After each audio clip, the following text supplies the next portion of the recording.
सुप्रभात। मेरा नाम मधु चौहान है और आज मैं आपको कहानी सुनाने जा रही हूँ। तीन पुतले। महाराजा चंद्रगुप्त का दरबार लगा हुआ था। सभी दरबारी अपनी अपनी जगह पर विराजमान थे। महामंत्री चाणक्य दरबार की कार्यवाही कर रहे थे। महाराजा चंद्रगुप्त को खिलौनों का बहुत शौक था। उन्हें हर रोज एक नया खिलौना चाहिए था। आज भी महाराजा के पूछने पर कि क्या नया है, पता चला कि एक सौदागर आया है और कुछ नए खिलौने लाया है। सौदागर का ये दावा है कि महाराज या किसी ने भी आज तक ऐसे खिलौने ना कभी देखे हैं और ना कभी देखेंगे। सुनकर महाराज ने सौदागर को बुलाने की आज्ञा दी। सौदागर आया और प्रणाम करने के बाद अपने संदूक में से 3 पुतले निकालकर महाराज को दिखाते हुए कहा, महाराज, ये तीनों पुतले बहुत खास हैं। पुतले अपने आप में बहुत विशेष हैं। देखने में भले ही एक जैसे लगते हैं, मगर वास्तव में बहुत निराले हैं। पहले पुतले का मूल्य 1 लाख मोहरे हैं, दूसरे का मूल्य 1000 मोहरे हैं और तीसरे पुतले का मूल्य केवल 1 मोहर है। सम्राट ने तीनों पुतलों को बड़े ध्यान से देखा। देखने में कोई अंतर नहीं लगा, फिर मूल्य में इतना अंतर क्यों? इस प्रश्न ने चंद्रगुप्त को बहुत परेशान कर दिया। हार के उसने सभासदों को पुतले दिए और कहा, इनमें क्या अंतर है, मुझे बताओ।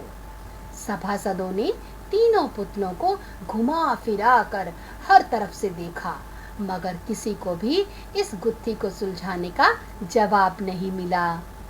चंद्रगुप्त ने जब देखा कि सभी चुप हैं, तो उसने वही प्रश्न अपने गुरु और महामंत्री चाणक्य से पूछा। चाणक्य ने पुतलों को बहुत ध्यान से देखा और दरबान को बुलाकर 3 तिनके लाने की आज्ञा दी। तिनके आने पर चाणक्य ने पहले पुतले के कान में तिनका डाला।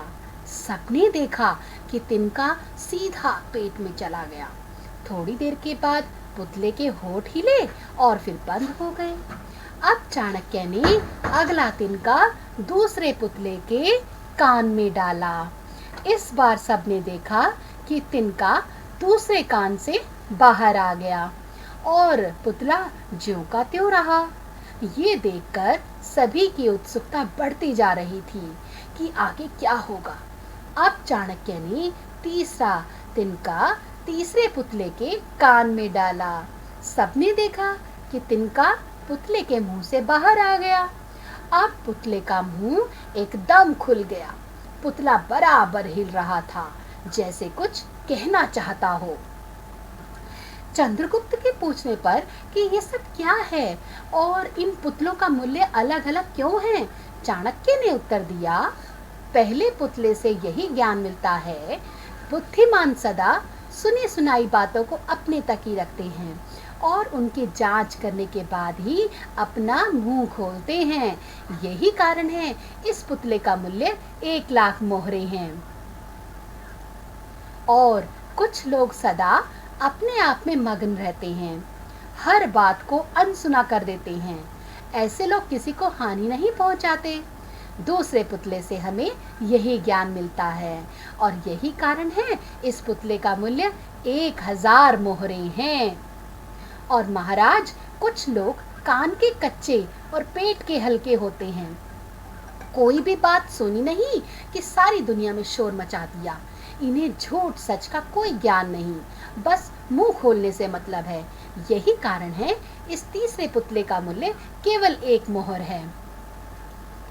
इस प्रकार राजा ने तीनों पुतलों के मूल्य के रहस्य को जान लिया और सौदागर को तीनों पुतलों के दाम चुकाकर माला माल कर दिया और सभी सभागण ने महामंत्री चाणक्य की तारीफ की।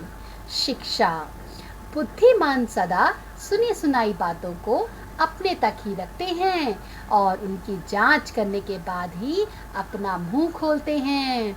अतः हमें बुद्धिमान बनना चाहिए और प्रत्येक बात सोच समझकर बोलनी चाहिए। तो कैसी लगी आपको ये कहानी? आप सभी का बहुत बहुत धन्यवाद।